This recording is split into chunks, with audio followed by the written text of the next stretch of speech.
Volume 14 of DanMachi is a mammoth of a volume, and I've got to say, it took me a bit of time to get through because this is a very meaty volume. Probably the longest volume that I've read from DanMachi so far. Continuing from volume 13 onwards, you would think there's not too much going on, but there is a lot of stuff going on. And the journey that Belle, a lovely elf girl, I just gotta say, she really touches my heart in this volume. This volume is like a love letter to her, and I feel like they did a lot of good justice to her. I love the amount of attention and detail that went into her, how it fleshed her out, and how it brought that connection between Belle and her together. She just went from sort of being a sort of mid-tier to a very high tier, and now I can see why a lot of people really ship these two together. It definitely builds on that another girl on top of the harem, because in the previous volumes and throughout the anime, especially throughout the volumes, it kind of shows that she has a lot of respect for Belle. She has a lot of caring for Belle as a whole, but it never really shows a true romance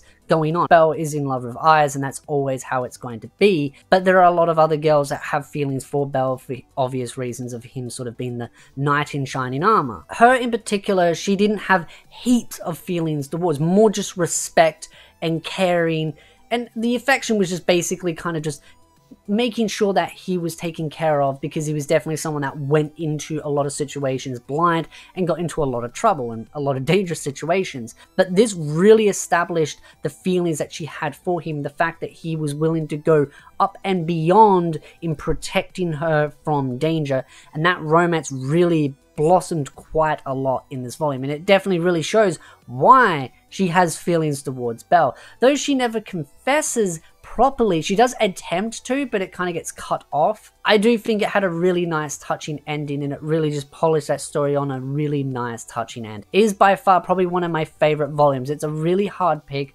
between a previous volume, my Fox Girl, I love her as well, the Reno. It's a hard one between an Elf Girl and the Reno. I have a hard time picking between those two, because those two are my favorites so far. Love our little prom as well. Lily does some really good stuff in this volume. She does a bit of growing, but I feel like this volume really was dedicated between the two that of course were stuck in the lower floors, and them overcoming a massive hurdle with the Xenos, other team looking for them and trying to retrieve them, and then of course the other girls from the actual bar itself, from the mistress, they end up entering into the story as well and end up trying to assist in finding the two. It was a phenomenal volume, and I absolutely love it. Again, it's really hard because there are a couple of things that I really love in the previous volumes, so it's a really hard ranking of which one's my favorite, but this was definitely a very big contestant, and I'm very interested to see where their relationship goes from there, how Belle overcomes this very traumatic event.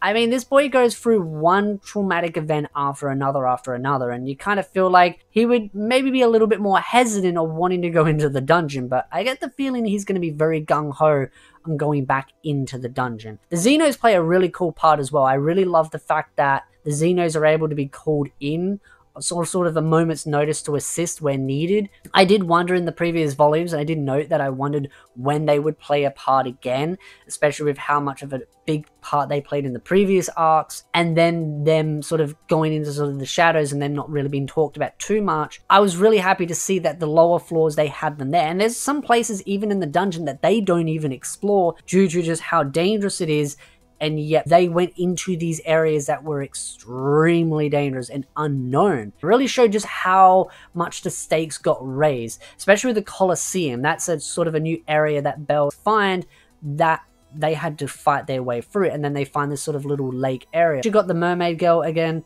I love her. I love these sort of little bits and pieces that she played, and the way she helped Belle overcome some bigger challenges, especially with the fact that he lost his arm and then ended up getting it back. That is definitely a miracle in itself.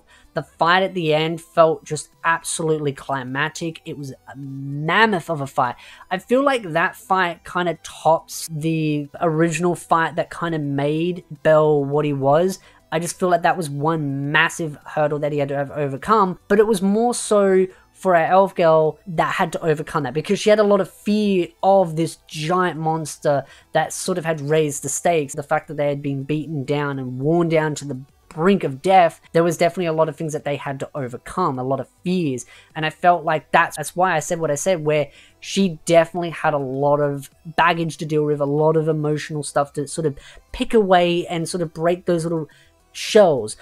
And so much depth went into it. It's why I feel like volume 14 is more of a volume dedicated towards her than the actual volume that was completely dedicated towards her with the name on the front of the volume. This felt like a love letter. As I said, a love letter to her, and it did a really good job. But I think what probably helped it the most was, as I said right at the start, this was a massive volume. So it gave a lot of space to work with, to give her the attention that was needed, and set the stakes high enough that it forced not just Belle and her into this massive amount of growth, not just emotionally and sort of character building, but also power-wise. Belle really stood up on a new pedestal when it came to power and using these abilities to a whole new level. Though me saying all this, there was a lot of other stuff that went into the other characters as well. Xenos played their own part, Lily played her own part, the Reno, she did a lot of growth as well. She gained a lot of new powers and sort of maximized on those powers as well, especially with the fact that she can now use group buffing. One of the things that I said in the previous volume was that I really wanted to see the other party members step up. The other ones in the familiars like Lily, Wealth, Reno, etc. I wanted to see them step up and really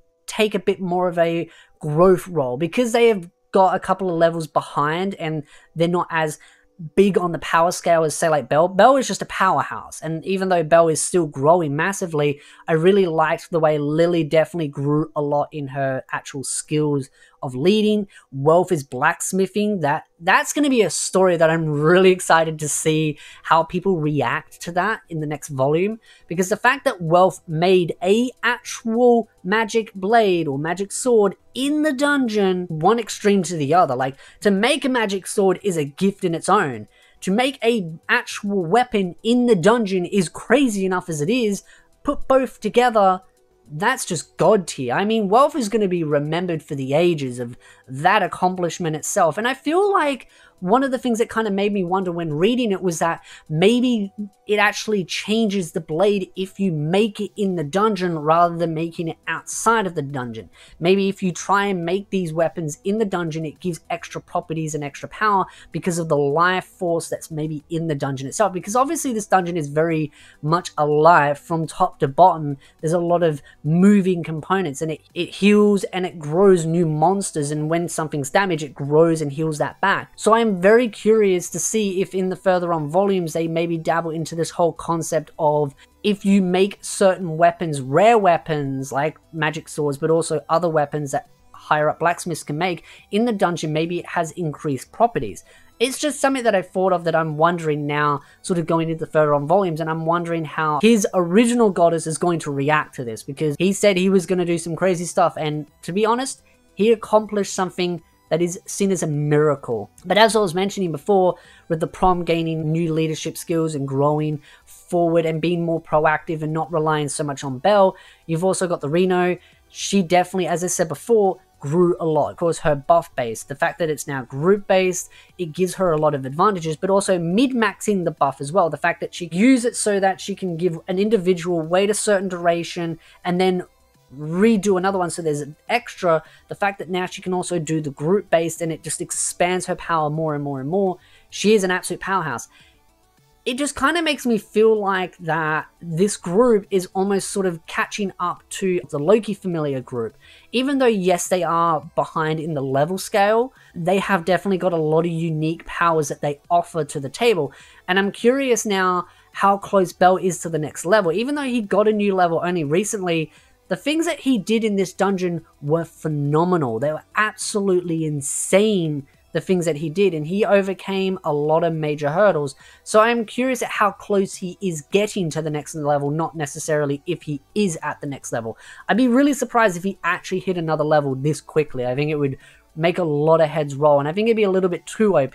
But I would love to see if the others in the group actually gained an extra level, and seeing what new powers and abilities and things that they can learn and gain from a possible new level. Because as I said before, I'd just like to see them catch up on the number stuff, even though they do offer very unique powers in their own right. it's just, Bell is just, he's very, very much making one massive leap after another after another. I'm curious to see how much more that luck also improves on those extra little jumps. I know it increases the drop rates on different items, but it just makes me wonder how all these different skills and abilities all intertwine together. I just think this volume was absolute phenomenal. I really, really loved it, but as I said before at the start of the video, it's a long volume. But overall, love the volume. I'd love to know your thoughts in the comments section down below. What are your thoughts about this volume? But if you like this video, hit the like button, subscribe for more anime content, and I will see you, beautiful nerds, in the next video.